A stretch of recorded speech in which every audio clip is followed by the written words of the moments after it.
Well, hello and welcome everybody. Soul Nectar Tribe Community. Hi, everyone.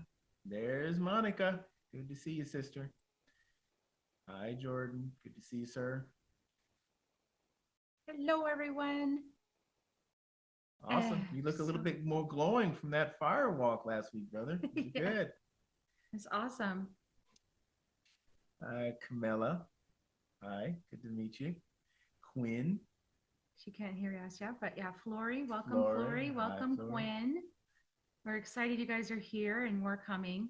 So, as you guys know, this is Soul Nectar Tribe Gathering, and we're really excited to have you guys all here and kick off these monthly events again because it's been a little while since we've done one of these. Yep. As you know, I'm Carrie Hummingbird, so medicine woman, mother, mentor, messenger, author of a lot of best-selling books, and I am Akeem Sami, martial artist, a martial arts instructor. I'm a network engineer on another end. I'm a massage therapist, licensed massage therapist, and chronic and somatic practitioner healing as well. So, pretty busy, pretty awesome times that we're in. So it's asking us all to step in the ways that we step in. And how are each of you meeting that? That's the place to bring in, and how we can support you with that, for bringing all this in to our community and the connection. This is more of a figurative question, not to answer, but to just ask within yourself. And just wonderful seeing each and every one of you on here so that we can be in this community gathering together, mhm, creating. really exciting. And we are initiating our Soul Nectar Tribe gatherings again, and we're really excited. And this month, we decided to read the book and contemplate the teachings of The Mastery of Self by Don Miguel Ruiz Jr. So, some of you guys know that because in inner medicine training, we use the four agreements as the basis of our training as a foundational element. And that's because on my own journey, the four agreements came right in as I made my transition out of drama filled living and 2 decades of psychotherapy into another way of approaching life. The Four Agreements book was the first one that I studied in my first training. And then after that first training, I actually met Heather Ashamara, who is a protege of Don Miguel Ruiz, senior. So I got steeped in the four agreements and the Toltec teachings. And so these teachings are really powerful. And so we always usually we look at some form of Toltec teachings in the tribe because they're really good foundation. Last year, we explored all four of the four agreements in different months. And the fifth agreement as well. And the fifth agreement. We didn't get all the way through the fifth agreement. So we need to circle back to that at some point. Well, and also part of the daily inspiration was also supplementing, going through some of the things that we may not have completely brought up with all of the different quotes and things. It's really been a conversation, and it's really been like the door open to do your own personal discovery and chime in. So this is also an opportunity that, even if we don't talk about it, or you don't put your voice in this recording here, feel free to put it in our chat, in inspirations, or in the daily tribe, to speak about all that we're speaking about here. And all this is fourth agreement, the fifth agreement, and now the mastery of self, which is through the end of January. Yeah, and we'll be talking more about this. Some of you are already members of the Soul Nectar Tribe community, and some of you are just hearing about it for the first time.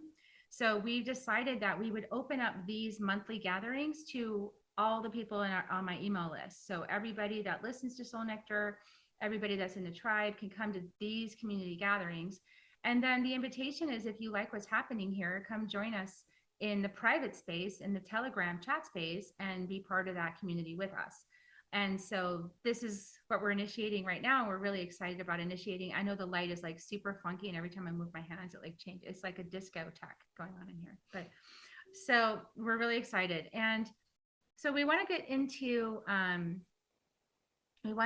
the teachings, and this is going to be interactive. So we want to set up some of the premise, And then we want to have some interaction with you guys and give you a chance to share if you want to share in the chat or using your voice, depending on how courageous you are. We'd like to hear your reflections on these major tenets of the beginning part of the book. And so, kind of a basic outline, we're going to just introduce a little bit about the premise of these Toltec teachings. And then we're going to talk about domestication, attachment, and conditional or unconditional love. And in each one of those areas, we're inviting you to share with us your own reflections on where you engage those topics. And so we're hoping that this will be transformational for everybody who's engaging with this. So we start off with the major premise of the Toltec is that we are artists of the spirit when we realize that we're dreaming. That we think we're walking awake, but actually we're dreaming. And so when we can realize, wake up to the fact that we are in a collective dream and a personal dream, that we can have more power by directing the flow of the dream in the way that we wish it to go or that we wish to experience by we could also say co-creating. And so, but we have to wake up to the fact that we are dreaming.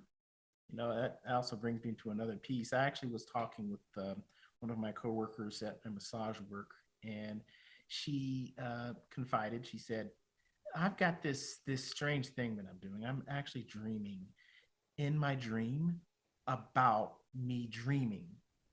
It's like a dream in a dream." And I Googled what that meant. And you know what Google said? It was one of two things.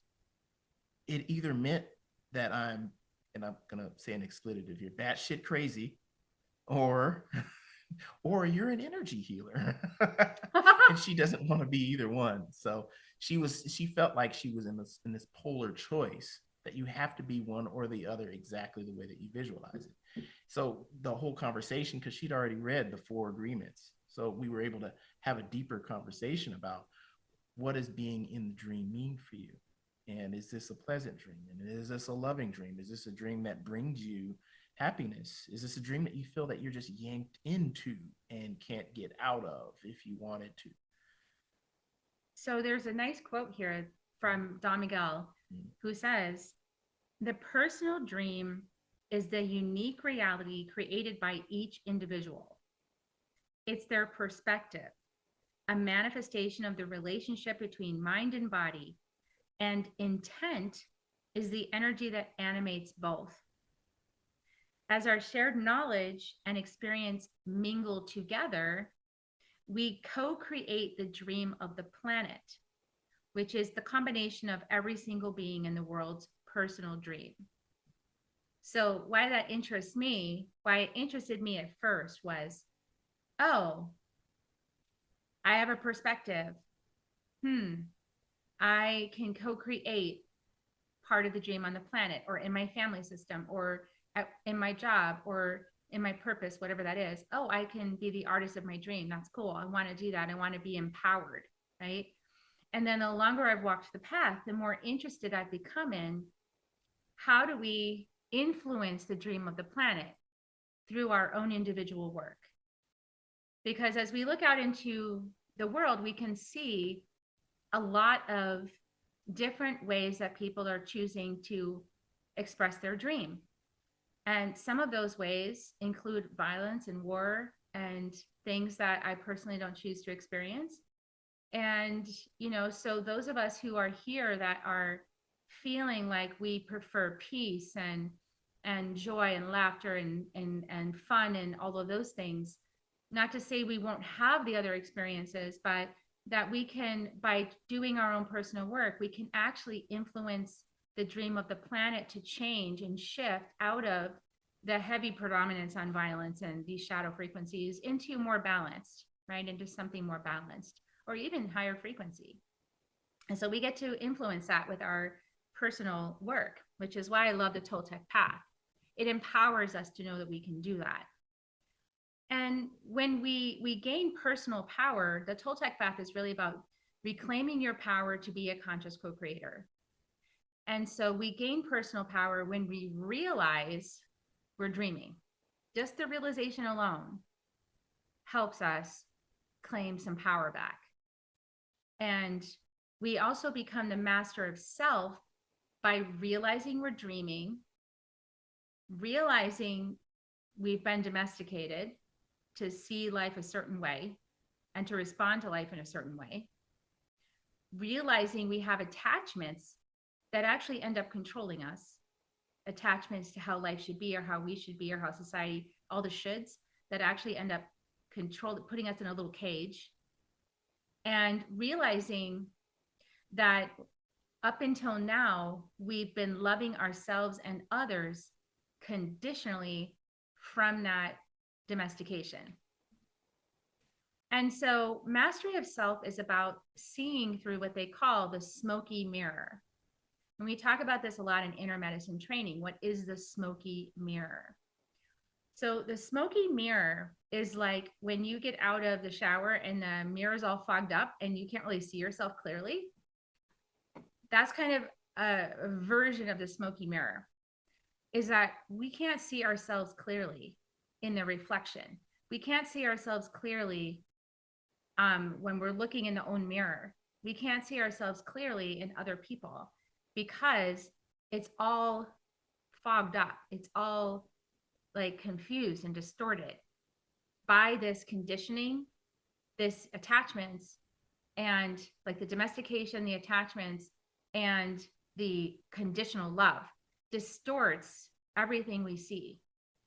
So in inner medicine training, we learn a lot about how to notice when we're projecting our reality out into the world, and when our judgments are creating a reality for ourselves that isn't beneficial. And we learn how to clean that up. So we learn how to clean up the smoky mirror. But we're just getting started here in this conversation. And on your path, you might have already explored this in depth. And so I know that people that come to me have lots of background and lots of history a lot of times.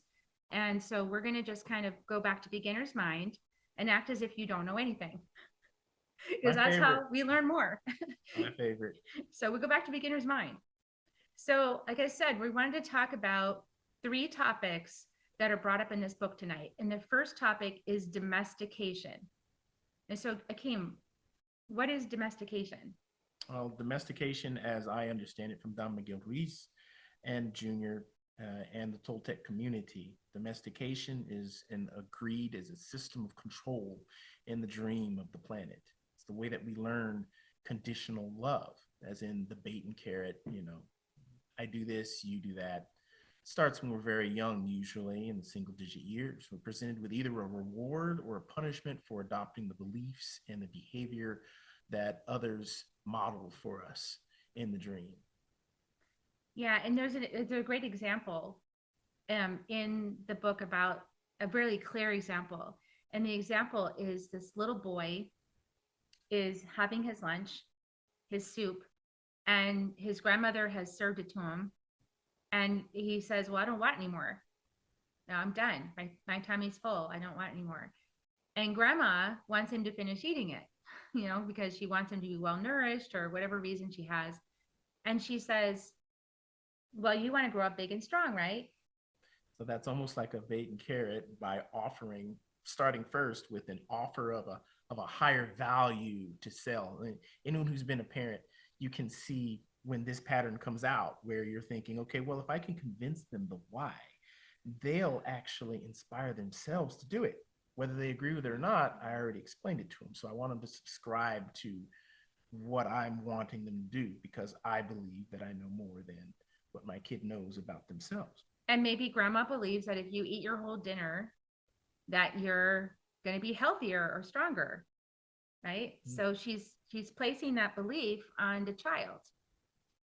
So, but the problem is that the boy's instincts in his body have already told him what's true for him.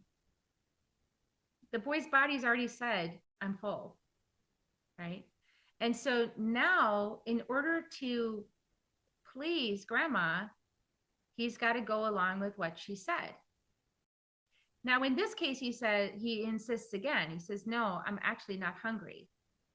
And then what happens is that the stick The comes out. stick comes out, which is the punishment. It could be verbal, it could be physical, and we've probably experienced a mixture of both somewhere in our lives, way, shape, or form, right? Yeah. And so the stick could be, in this case, in the example in the book, the stick is guilt. So the stick is, grandma says, if you don't, that's not okay to not finish your plate, because there's people starving in other parts of the world, and you have a full plate of food and you're not eating it. And then he feels bad that he's not eating this, or that costs us a lot of money to put that food on your plate and you're not eating it. Guilt. Another guilt, and then sometimes, or if you don't finish that food, you'll be grounded. And so, these are ways that we are domesticated early on to have some foundational agreements about life. And the thing is that when at first the outer person, the parent, the grandparent, the school teacher, the person of authority, right? The elder, the person that's teaching us, is giving us the way to get love, right? Because all of this ties back into love. We'll talk about that in the last part. But it's giving us the path to be a good person, a good boy, a good girl, a good little boy, a good little girl, if you do this behavior that we expect you to do. And if you don't do this behavior that we expect you to do, then you are a bad little boy or a bad little girl. So we get into these polarities. Label systems. The labeling, the bad and the good. Yeah. And that also, we've seen that in the mental health industry as well, right? Like labeling, oh yeah, this person has a personality disorder. This person has DID, or there's labels that come with it that can help the person find it. And this also showed up in that same conversation. But then on the other side, there's the guilting and the shaming that comes in, that perpetuates the cycle over and over and over again, shaming yourself into staying in this diagnosis, and then the things that you have to do with it. It gets heavy. It gets really heavy. So there's a lot of ways that this basic foundational premise is extrapolated in our society, but foundationally, this is it. Like foundationally, if you do what you're expected to do, you're rewarded. And if you don't do what you're expected to do, you receive some form of punishment. And it could be emotional, mental, physical, depending on the system that you're in. So that's the basic foundational dream of the planet up until now. And so as we become aware of that, we have great power, because the truth is that no one's standing over, the man whose grandma said you must finish your plate is probably 55 now, and grandma's not there anymore making sure that he's not finishing his whole dinner, right? She's not standing over him anymore, but she is inside of him. So whether or not he remembers that moment, whether or not it was indelibly printed on him, or whether it just became part of the background noise of his life and the way he makes decisions, at 55, he's finishing his plate when he's really not full, when he's full and he doesn't want to eat anymore. He's still finishing all of his food, and not only finishing all of his food, but telling everybody else to do it too. And this is called self-domestication. So self-domestication is the act of accepting ourselves on the condition that we have adopted from others in the dream of the planet, without ever considering if those ideas are truly what we want. So many of us have experienced that when we thought that we had to go get the 4-year college degree, and then go get the job, and then get the house, and then get the car, and then have the 2.2 kids, and and without ever really asking ourselves, is that really what I want? Right? Because there's a big conditioning that that's the way life is.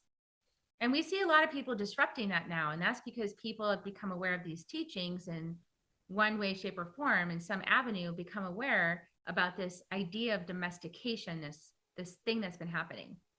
So we've given you a couple of examples about domestication, and we wonder, what do you see in your life? Like, where have you overcome a piece of domestication? Where were you expected to do something or be something in your life, and then you had to say no because you realized it wasn't true for you?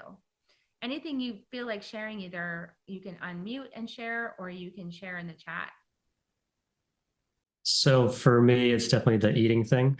It's, growing up, I was a picky eater, just knowing what I wanted. And like, now that I'm back down here in Texas, actually getting to go to all the family events like Thanksgiving and things like that. And I'm going there, I'm just like shoveling it all down. I'm like, not even like hungry anymore. Why am I still eating this? Because it's amazing food, right? But then like I get back to my parents' house and I'm like, about to like start up some food again because it's supper time now. I'm supposed to eat again, right? And I'm like, no, I don't. I don't even feel hungry. What the hell am I doing right now? So it's like that's like been my new that's been like my new thing in this new year is to just eat when I'm actually hungry. So and now that I'm sure you've all noticed like how the energy has shifted. So now it's like the appetite during the daytime isn't like as nowhere near as ravenous as it used to be anyway. So it's like, yeah, we'll just eat whenever we're hungry. And the weight is staying consistent, which for me is amazing. Because it used to be like I skip one meal, I lose 5 pounds. So I'm very happy about that too. Yeah, I made the happy plate. Absolutely. I've had that too. And I still, every now and then, I face that. From time to time, I have some really tasty food, and I know what you're talking about. I hear you. And then I was going to say the mic is much better now, by the way. Yeah, I just figured out what happened. Okay, good. You guys can hear us again. Awesome. So hopefully that wasn't too torturous. Thanks for bearing with us. Jordan, thanks for bringing that to us, because that's like really challenging, right? Because like if you said, no, I don't want to eat, is there like some letdown? Like say your mom baked this beautiful pie, but you're like full and you don't want any of it. Now what? What happens inside of you? Oh, that was like the big thing growing up. It was you're gonna upset your mom with whatever it was, not necessarily just the food thing, but with anything like, oh, you upset your mom, and it always made me feel like shit whenever that would happen, because I upset my mom. Because I was completely responsible for how she was supposed to react to something, right? Yeah, exactly. And you see, that's where the entanglement starts to happen, right? Because this conditioning, this domestication says you as a little child are responsible for how your mother chooses to react to your choice. Now that, so what we do in the training is we want to disentangle that, right? Because we want to go, actually, that's not my responsibility. I'm not responsible for how anybody else feels. I'm only responsible for how I feel and I react to circumstances, right? And so in this process that the Toltec initiate in all of us, it starts to disrupt these family dynamics. And then that's why some family members really don't like us picking up that book because it puts responsibility back on each person, to be responsible for your own yard, your own backyard. Oh, I've been disrupting this family since I started my journey in 2017. It's all good. It's all good. It liberates everybody. Yeah, and everyone's happier in the very end of it. Of course, in the very beginning, there's probably a little knee jerk. I've experienced like the knee jerk. It's like, wait a minute, you're not giving us the things that you gave us before. You're not providing what we wanted you to provide us before, like we did before. So we want it back. So that's kind of like talking to a different earlier version of themselves, like pulling on. It's like, no, you took something that's mine, give it to me. Yeah, and now you're kind of seeping into our next topic, which is attachment. It's perfect timing that you said that, because attachment is the action of taking something that is not a part of you and making it a part of yourself through an emotional or energetic investment. So for example, you were just talking about like the mother might be, let's just imaginary mom, and the son doesn't want to eat the pie. The mother might be attached to the validation of her cooking being really good and nourishing her child. And so wanting that feedback, wanting that appreciation, wanting that acceptance, wanting that validation from the other person, right? From the child, to feel good about oneself. That is a huge attachment. And on my journey of unattaching myself, I had to face a lot of places where me as a mom wanted my kids to behave a certain way so that I could feel good about myself. Like, for example, do all the things you're supposed to do in school so that everybody, that's in the outer world thinks I'm doing a good job as a mom. That was a huge one for me. Really concerned about what other people think. And so if my child was having difficulties at school or not doing well at school, and especially I had a contentious relationship with the boy's father, it's like, then it was his reason to kind of come back at me and say, you're not doing a good job parenting because there's all these problems. So it gets really, really tangled up, right? Because we are all souls having a journey in this life. But we have these expectations, attachments to how it should go in order for us to feel good about the relationship or good about ourselves. So attachments you could be attached to the way that, like I said, the way that your child does in school. You could be attached to your own performance.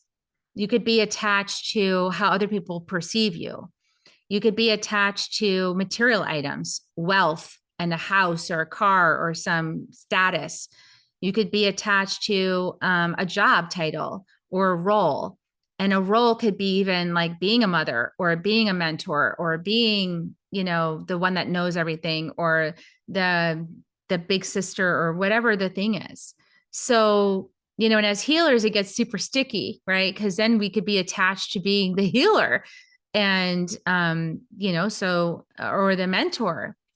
And then are we willing to go back in the hollow bone? Are we willing to be the student? Are we as moms, are we willing to learn from our kids? So this is attachment is a huge area of exploration. So is something coming up for anyone? Yeah, Monica, I felt like you wanted to share.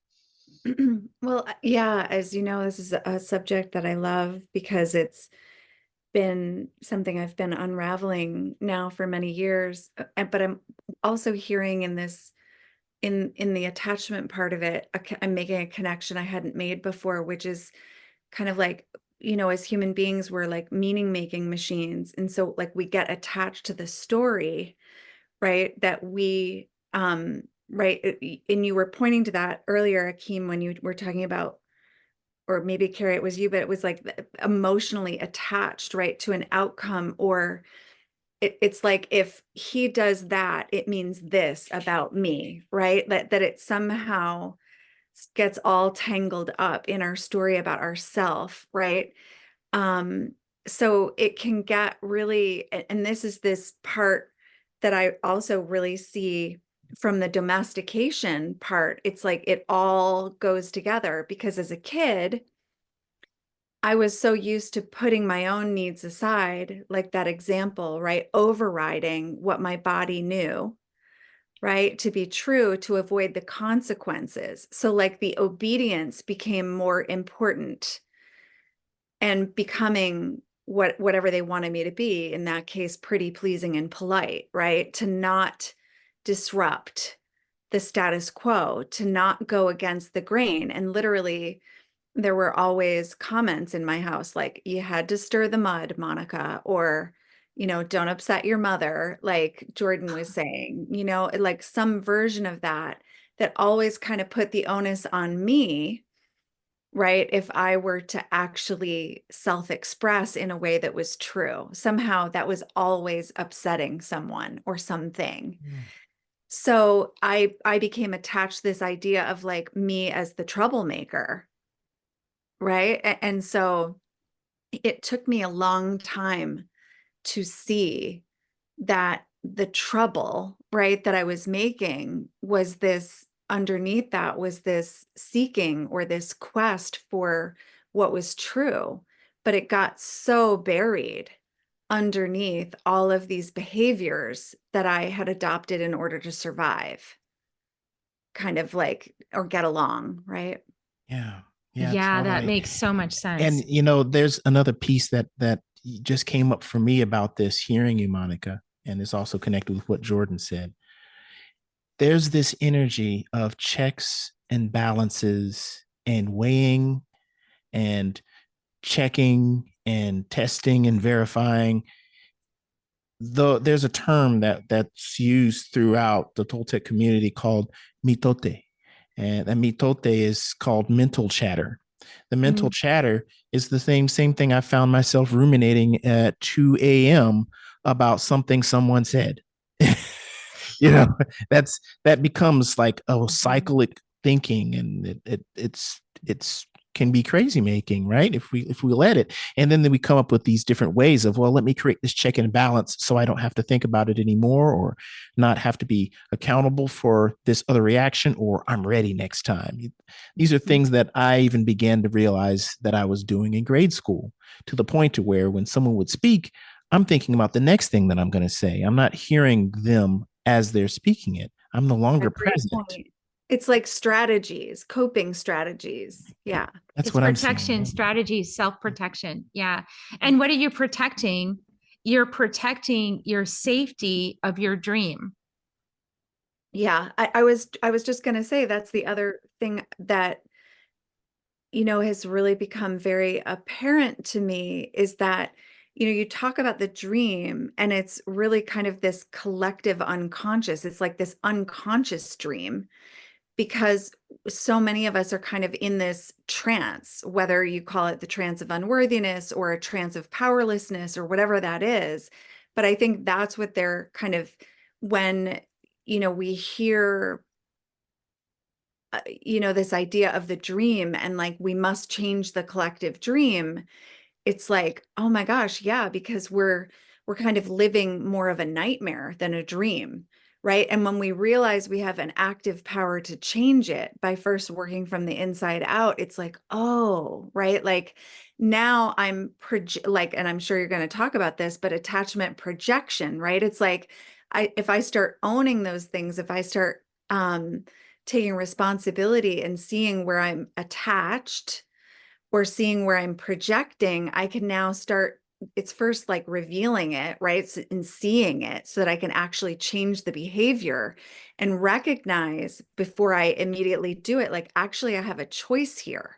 I can choose what I think. I can choose what I'm dreaming up, right? And instead of dreaming up my strategy to get back at somebody right? I'm actually using that in a more powerful, using that, all of those talents in a much more productive way. Yeah. And what you're hinting at is like that you're coming back to the smoky mirror. So like, the smoky mirror is made up of all of these meaning makings, right? These strategies to be safe. The smoky mirror includes the matote. It's the fog around our own, like our mental anxiety, right? To keep life safe, or to get our needs met, and so one of our needs is love. Like, a primary need is love. Of course, we need food, we need shelter, we need safety. We also need love. And so that need for love is actually manipulated quite often in the dream of the planet in order to have control, and so everybody's trying to get to control by manipulating circumstances so that they get their needs met, but then they're sort of expecting other people to do certain things for them. So that's the attachments and the domestication. So like, let's just go back to the example of the little boy. So the little boy, let's call him, boy A, let's call him Adam. Adam like learns that you have to finish your meal. Otherwise, women get really upset. Mothers, grandmothers get super upset if you don't finish every little bite of what they made. Now Adam goes to marry Jane, and Jane has been brought up with the system of only eat what you actually want to eat, and only eat until until your body tells you to stop. So now Adam is eating like double the portions just to prove how much he loves Jane and her food that she's making. And he's suffering for it. Like, he's having dietary issues, and he's not well. And Jane's actually upset with him. Like, stop eating more than you need. Like, you're overeating. And he's upset that she's upset, because he's like, well, I'm trying to show you love. This is how I show you love. And you don't appreciate that I love you. because I'm eating all the food. I'm even eating seconds, but you don't see my love action, and you're telling me to stop, and you don't even appreciate it, and you're upset with me. So you can see how the dreams, like the domesticated dreams, like they trigger all these points within us so that we can see the false in our smoky mirror. So we can see the story, the narrative that's been running our lives that was so part of the background noise. We didn't know it was an option. We didn't know we could choose about that thing because our environment didn't give us that choice. And then we just started seeing the world through the reticular activating system the way we were brought up to see it. The reticular activating system is that part of your brain that helps make sure that you keep seeing repeating evidence of what you believe. So when you're as a child, you don't know any better. And so your brain is domesticated a certain way, and then you just automatically start seeing things that way because your reticular activating system in your brain reinforces, you get more examples and more proof of that belief. Yeah, the confirmation bias. And social media totally takes advantage of this, as we've seen. The engines are programmed to only show you the feeds of people that you agree with. So you just keep getting more confirmation that you're right. And then at some point you meet someone else that has a competing perspective that's different than yours, and they have a whole bunch of people that agree with them because they've all been getting that feed that confirms what they think. And then there's a clash because everyone's attached to their perspective because that's how they get love and safety. So now we just explained why, wars happen. So what do we do about this? We have to realize it. So the last piece of this is conditional love. Conditional love is when I love you if you do what I want you to do. And I don't love you if you don't do what I want you to do. You belong with us if you believe the way we believe. You don't belong with us if you don't believe the way that we believe. Right. And that's why we have a zillion churches. Yeah. That you bring up something really important about conditional love. And, my goal as a parent is learning the power and honoring your children's no. If you can't honor someone's no, because there's a talent to being able to honor a person's no, because now it opens up creativity to create solutions. It creates an opportunity to work together even more and get even closer and get better understood with what your real needs are and how you can have your real needs met and how they can meet their needs and how you two can work in conjunction with each other, rather than what we've noticed happening societally, which is a power over matrix. The person who has the biggest stick or the loudest mouth gets more attention, gets more of what they want.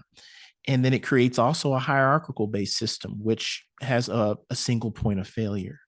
And it also puts not only the dependence on the person at the top, it also bases the people that are not on the top to play some sort of subservient role, asking them to not really be all of who they are. It's asking them to put that down and only give to whoever's at the top of the hierarchy, which we'll notice that would be the shadow of the patriarchy that we've noticed in society. It's not a conglomeration. It's not honoring each other's no. It's not asking the questions of how can we create better unity. It's do what this person tells you to do or else.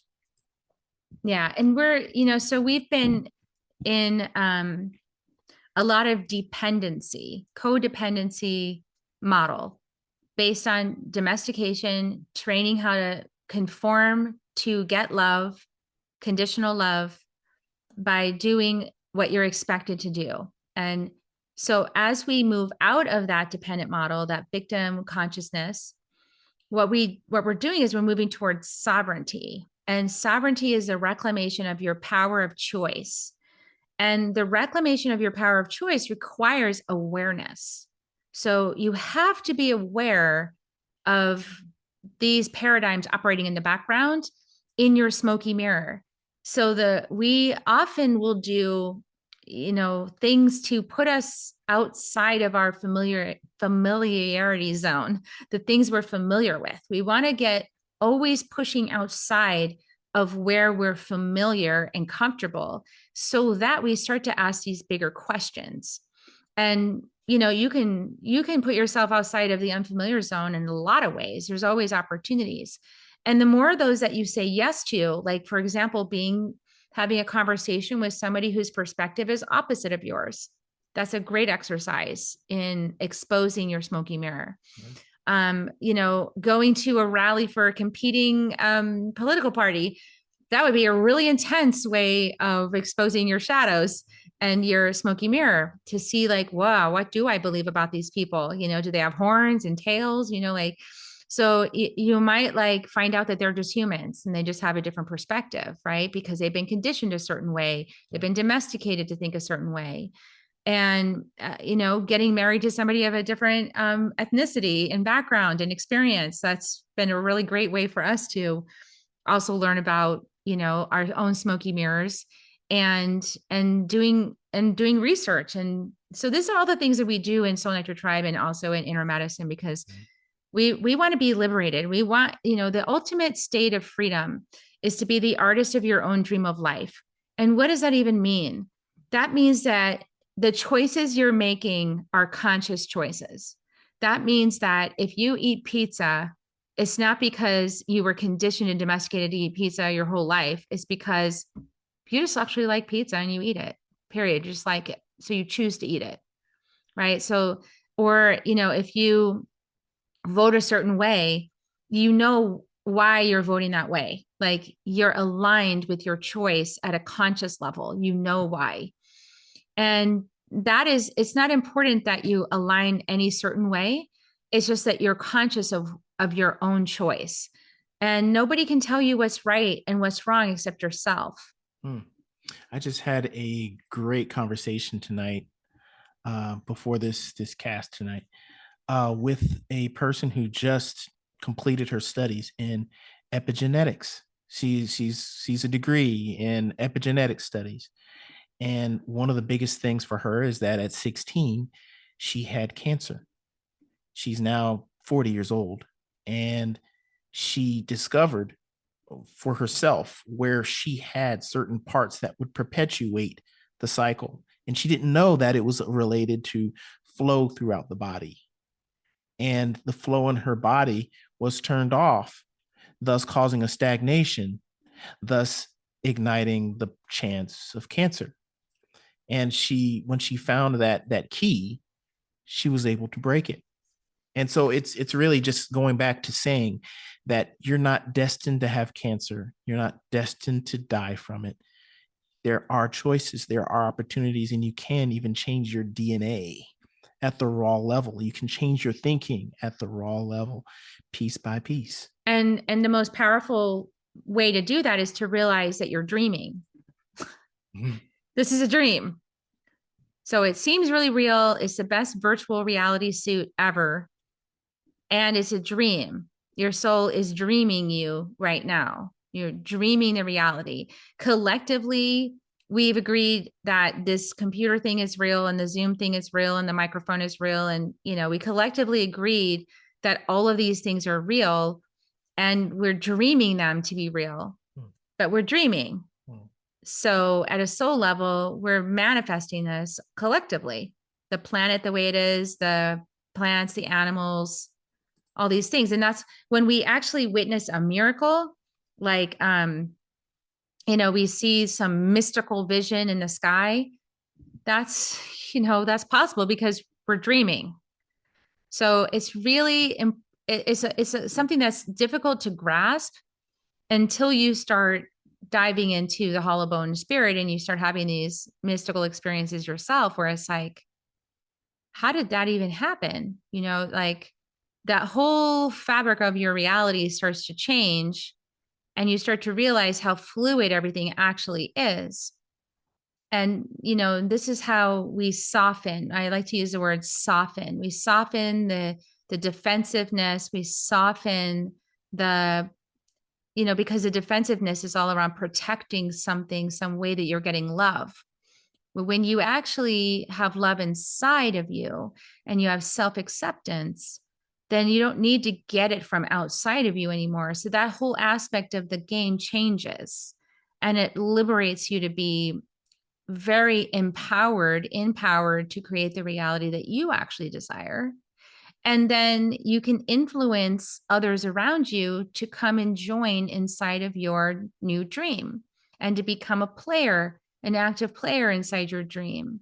So as us building New Earth together, that's what's happening, is that we're creating a new playground and we're inviting people to it. And these teachings are liberating us to have the awareness that allows us to do that. So whenever we notice we're operating from conditional love, we can bet that attachment and domestication are also present. Right? So I'll love you if you do what I want. I'll be your friend if you say what I need you to say. I will be there for you if you're there for me. All of these, things are avenues for us to deeply explore within ourselves. What does unconditional love even look like? And asking that same question, what if you didn't give me exactly what I wanted? What if you gave me something that I didn't think I wanted, but then it was better? That's like am I open to seeing that it could be better? But would I even understand it to be better?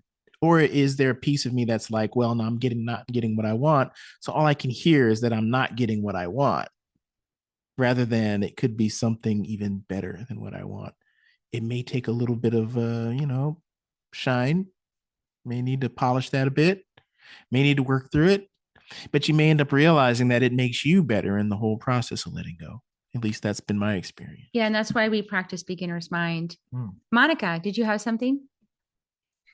Yeah, well, I love what you're pointing to, because like the conditions are actually a form of rigidity, right? And it's the rigidity of how we see things. Like when that softens, we're able, like something else becomes possible. And what gets kind of interesting is like in a very binary world, right? Where everything is black or white, right? Where everything is up or down, right? We forget that, a lot of these paradoxes can stand together and all kind of be in the same space or in the same expression, and it doesn't diminish or invalidate, right? That suddenly we have the capacity for this diversity of experiences without needing to because we feel safe in that, right? It's a muscle that you exercise to be able to I've got this kind of thing. Like I can hold the tension of what is happening in a moment, right? And see another point of view, see another perspective, soften my gaze, right? So that I can actually entertain another perspective, vision. Yeah. Yeah, and this process also helps us to become way less attached to what we think. Because like at the end of the day, what I've realized through this process of undomesticating myself with all my opinions is that what's more important, if let's say with my younger son, when we had some challenges a few years ago and he was expressing a point of view that I know came directly from his father, so it was really frustrating for me. I realized that more important than being right was being loving with my son, being accepting, being unconditionally loving with him as he is in this moment, as he was perceiving things in the moment, to be totally unconditionally loving him as a person. That was actually more important than whatever perspective was being challenged at that moment. And so for me, this work helps me to prioritize what's actually important to me, which is the relationship with the person, much more than the perspective. And I think that's a huge shift in consciousness that is happening on the planet right now, is prioritizing the relationship more than the perspective. But that requires that we be able to be safe, and know that we're safe and that because our perspectives are not our identity. And I think that's, that is huge right there. That's a huge shift in consciousness that happens through this work. Yeah, powerful. We've had so many great conversations, Monica and I, and as part of the tribe, as part of the community. It's like, wow, it's just awesome. So any last shares, anything that anybody wants to share before we conclude today? Anything that wants to be voiced? Oh, I see our Alsingate baby right there. There he is. Oh, look at that. Look at this special angel. Gorgeous. Ah. Oh. Our beautiful goddess Nicole had conceived a child from an Alsingate, the holy mountain. Yeah, there he is. Oh. Master of the holy mountain. So sweet. So, see, I mean, that's just kind of a demonstration of we can tell whatever story we want. When we become the master of our own artist of our dream of life, we can tell the story we feel like telling, and it becomes real in the telling of it. That's the cool part when we can really detach from, taking it ourselves too seriously. We can have fun with the storytelling because we're going to keep telling stories. We tell stories. That's what we do. So we just want to tell better ones. That's all. Well, I'd like to bring us through the final part of our meeting today with a meditation. It's really small, brief. It'll be some words. It'll be an opportunity for us to come together. Everyone that's actually in this call and anyone watching this back, if you are able to, if you're okay with it, everyone please close your eyes. Take a deep breath in and out.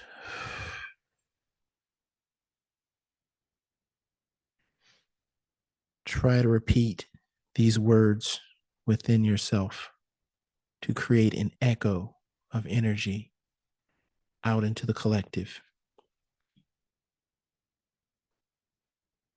From the point of light within the mind of God, let light stream forth into the minds of every person, every being. Let light descend throughout the entire earth. From the point of love within the heart of God, let love stream forth into the hearts of every person, every being. Let love descend throughout the entire earth. May the great avatar return to earth. From the center where the will of God is known, let purpose guide the little wills of every person, every being. The purpose which the holy masters know and serve. Let goodwill and the will to do good descend throughout the entire earth. From the center, which we call the human race, let the plan of love and light work out.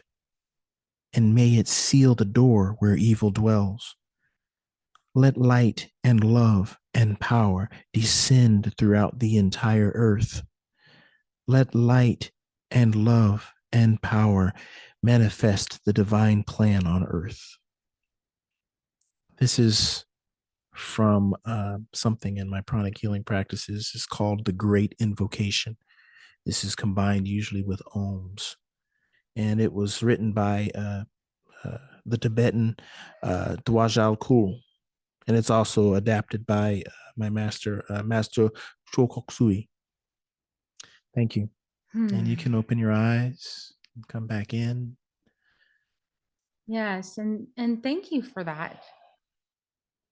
And thank you all for being present and being willing to take this journey with us tonight to explore these questions of mastery of self and how we master ourselves so we can live a good life, a life of love and light and joy, and include everything that happens in our life as part of that love, light, and joy, right? Every single thing happening is for us as us, by us, and through us.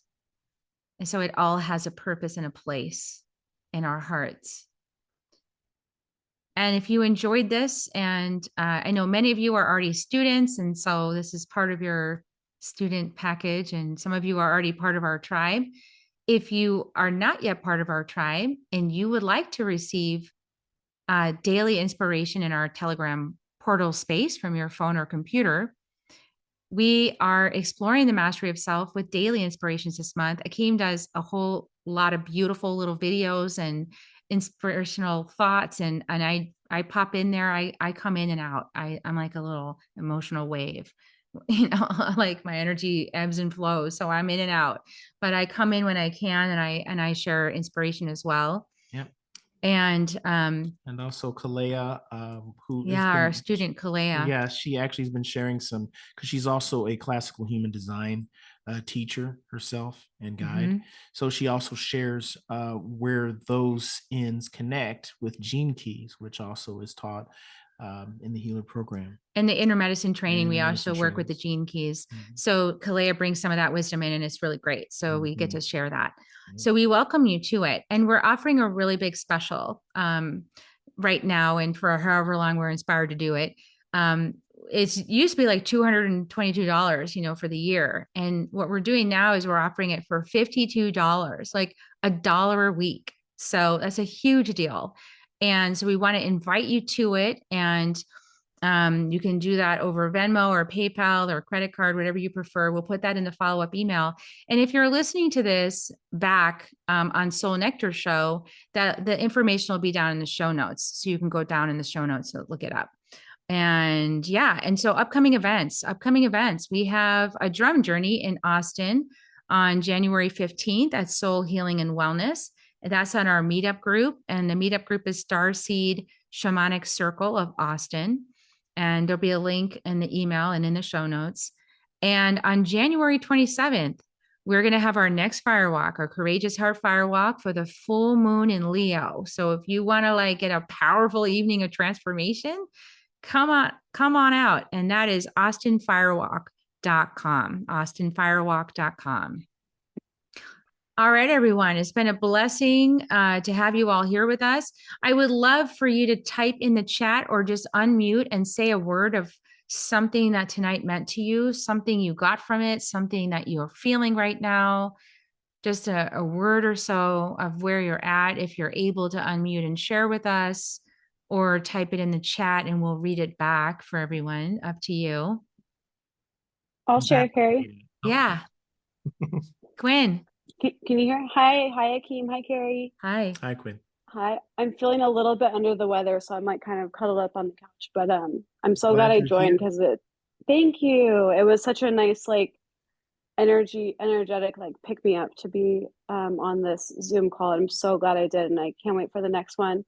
But yeah, overall thoughts. Honestly, just listening to everyone who spoke during this call was just so stimulating, and it was like back to back, like resonating, like boom, boom, boom with me. In my head, my mind was just spinning with like connections that I felt to a lot of the words that were being said. So even though I didn't share, but there was just a lot of like similarities and a lot of resonance that I experienced during everyone who shared. And it was just really beautiful to be a part of. And that's kind of just my general overview of everything. But yeah, it was just a beautiful time to connect, and I'm just really grateful. So thank you.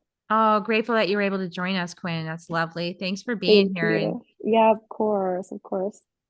And Monica, I saw that you also had your appreciation. It was super nourishing. Yeah, I always love to have our conversations. Yeah. Okay. Oh, mine is building community. I like it. Building community. Here. From the mother of the Ausengaki baby. Oh, there he is. It's cute. Hello, sweetie. Hey, good to see you. Hi. Hi.